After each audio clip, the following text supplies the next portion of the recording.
اهلا بيكم. النهارده هنتكلم عن منتج سألتونا عنه كتير وهو الباور ايزوليشن. الاسم سهل يا جماعه والله، باور ايزوليشن. ايزوليشن بالانجليزي يعني عزل، وباور يعني قوه، فده قوه العزل. قوه العزل.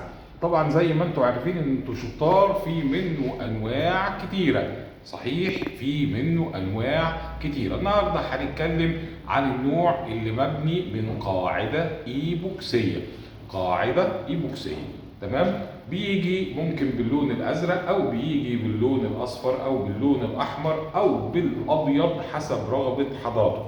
تمام، لكن الستاندر عندنا ازرق، وبيجي معاه المثبت بتاعه، عشان ده اللي هو بيسموه 2K، 2 كومباوند يتحطوا على بعض، يتخلطوا بالنسب المذكوره في النشره الفنيه، فيدي معانا قوه عزل مضاعفه.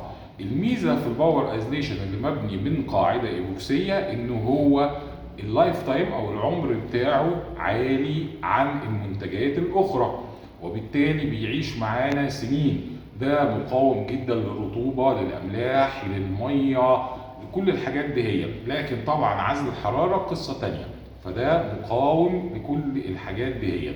لما بناخده معاه حشو الفواصل للرقبه وبنظبط بيه الدنيا، بناخد اعلى قوه عزل.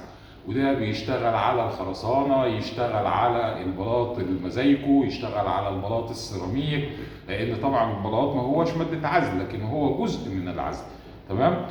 باور ايزوليشن زي ما اتفقنا بيجي في اكتر من صوره واكتر من كود واكتر من موديل، عشان يناسب جميع احوال العزل ويلبي جميع رغباتكم ومتطلباتكم. لاي استفسار عندكم حضرتكم خدمه العملاء، وعندكم الصفحه بتاعتنا والويب سايت، تقدروا تدخلوا عليهم وتحصلوا على كل اللي مطلوب، والنشرات الفنيه متوفره. وما تنسوش اللايك والشير، ونستنى استفساراتكم. دمتم بخير، والسلام عليكم ورحمه الله وبركاته.